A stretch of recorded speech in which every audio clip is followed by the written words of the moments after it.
standing by. And if Maria stand by in 5, 4, 3, 2. Welcome to the Daily Bread Show. I'm your host, Joaquin Thompson Sr. The goal of our show is to educate, motivate, and elevate our viewers to make better financial decisions in their lives. On this episode, we welcome a man who pioneered the lowrider industry. He's a legendary celebrity car builder, real estate guru, and author of the book Monetizing Gentrification. Welcome to the show, Mr. Thomas TJ Loftin. How you doing today? I'm great, brother. How about yourself? Oh man, I'm doing excellent. I'm glad you came out to spend some time with us and drop some of that wisdom.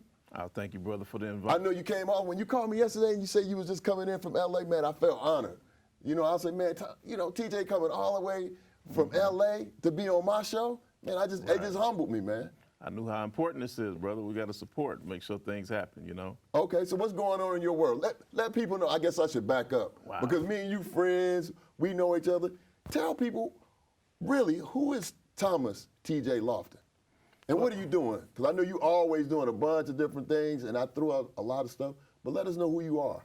Well, my name is Thomas TJ Loftin again, author of Monetizing Gentrification, the best-selling book.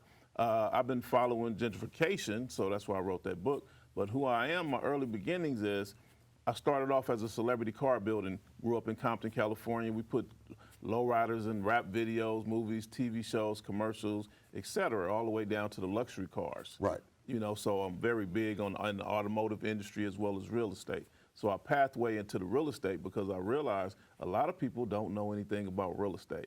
So they couldn't identify the power of a major corporation moving out of a community or the power of a major corporation moving in the community. Wow. The effects of it, the impact, you know.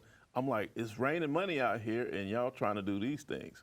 So I started teaching people. That's why I wrote the book about it, you know, just to better educate people because I see the homelessness is super high, but at the same time, major amounts of historical wealth are being created at the same time. But the thing about it is, and here's what I'm seeing, because you know, I'm talking to people all the time. I have clients saying, hey, I need more help with financial literacy. But what are some of the things that are really, to your point, in plain sight, but most people are just missing it? Like, we're really just missing it. So I want to make sure our viewers understand, like, these are some opportunities and some things that you should be able to see through your lens that a lot of people are kind of missing right now.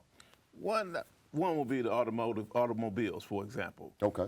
I just recently went to the new car show in Los Angeles. Porsches, 911, $200,000. I'm not touching the Porsche for no less than $2,000 an hour. Mechanics are hard to find. Good mechanics are hard to find. They're putting people on private jets, sending you to small cities, small states, different countries because somebody got a Lamborghini in Dubai that needs a repair, but they don't have a Lamborghini dealer, hypothetically speaking, you know. Right. So mechanics are in high demand, and anyone with a business is just literally making off like a bandit right now. Man, so basically what you're saying to us is people really should be taking a longer look at what in that supply chain is needed. So you mentioned in mechanics for high-end cars, like a Porsche. Period. Cars, right? period. Cars, period. Yeah. So, individuals really should be looking at businesses in that space, being an operator in that space. Yes. Can you share more about that? Like, for example, you can literally open up a mechanic shop and say, I specialize in brakes. In Los Angeles, for example, or Georgia, we got large amounts of cars here. So you can make easy 6 and 7 figures a year just changing brakes. You got cars that's coming in, like you got a lot of these Dodge Chargers, these Dodge Demons and all of these. That Dodge Demon is a classic. That car, $120,000 now if you can find one.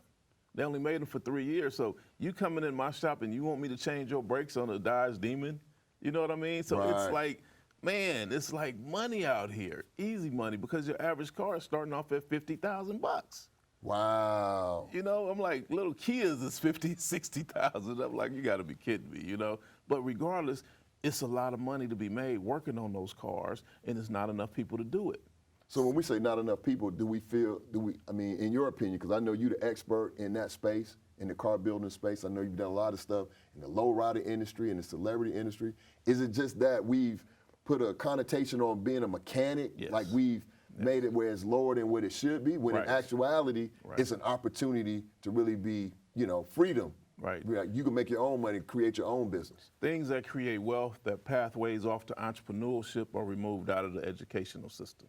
You know, they pulled all the trades, the mechanic shops, the carpentry classes out of the high school, and they were saying, hey, we're going to put these things in colleges, but these are things that you're going to pretty much going to have to go get a job. You coming out of high school like me with a certificate on learning how to automotive, learning how to work on a car, I can go anywhere with that. I don't even have to leave the neighborhood. Wow. I'm in high demand. I can go work on your car. Man, I need you. What do you got? You know, your average person has not your average person, but it's a lot of people got an S550, a BMW 750, 760, 640, whatever. They're looking at me like, man, I don't want to go to the dealer. And can't take it nowhere because they can't go to like Bob. Like I let Bob work on all my other cars, but I can't take my S550 to Bob. Right. So I think, right? But if Bob, to your point, if Bob is educated and he's knowledgeable in that space, then Bob could work on your S550 or your 750. Because people are spending a lot of money on repairs and maintenance on these cars, and people could be, you know, so there's that huge gap of we need more people in that space. So how do we bridge the gap? Well, now you'll start seeing that a lot of certain areas, schools are putting automotive back into the schools. Okay. You know what I'm saying? And in underprivileged schools, we're not seeing that more. We're seeing that in other schools more than normal, you know? Wow. So we're really looking at that is when we say other schools, because they're looking at it from the business opportunity as opposed to the skill set. Because I know when I was coming along in Florida, we used to have this area that was called the Skill Center. So these were for individuals that school, quote unquote, had said, well, this group of kids are not going to be going to college, so we're going to send them to the Skill Center.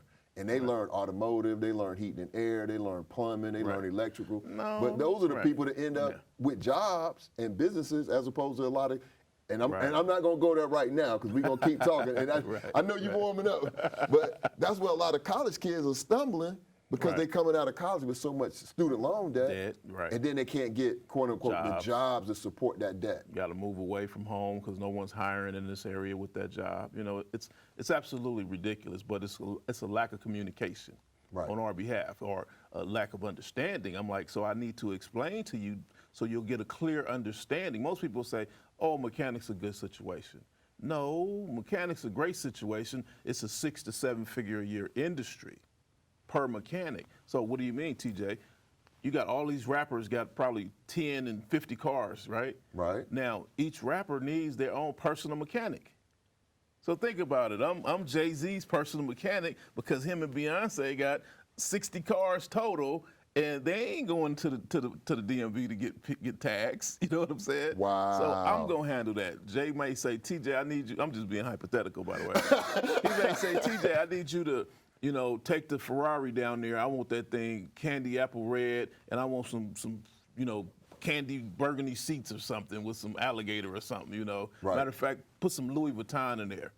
Go in there and buy some Louis Vuitton material, put that in my Dodge Charger. Matter of fact, just paint everything, all 50 of my cars, I want white for 2019. You know what I'm saying? So somebody got to go make sure everything's being handled and being put back together the right way while he's off on tour traveling the world. He's only going to drive these cars probably 2 months out of the year total. Right. Time 50. You know what I'm saying? So somebody got to start them up. But we don't get that conversation. But that's what we really need to hone in on, that conversation, because that's the conversation. Absolutely. Just what you sharing that with me here, and I consider myself to be in tune, knowledgeable, conscious. Right. But just what you just sharing, I'm like, wow, that's deep. That's deep. And then the pathway, for me, I pathwayed into manufacturing. I'm building these whole cars, and I'm like, you know what, I'm tired of this braking, so maybe I'll make one myself. I can create a better design than what Mercedes did or what Porsche done. You know, I can make this motor go faster than what Dodge has done. You know, so I'm gonna create something, and next thing you know, I'll pathway off and become a billionaire because Dodge decided, man, we want to buy that Charger you made. We want to buy that power supply that you made. You know, TJ, that's why when I was going to invite you to the show, I was like, I got to be prepared because you always come with some deep information that I think millions of people would really, really, really benefit from staying in tune with. Absolutely. So what I want to do is I want to go to break, and I want you all to stay tuned because we have more with TJ Loftin on the Daily Bread Show.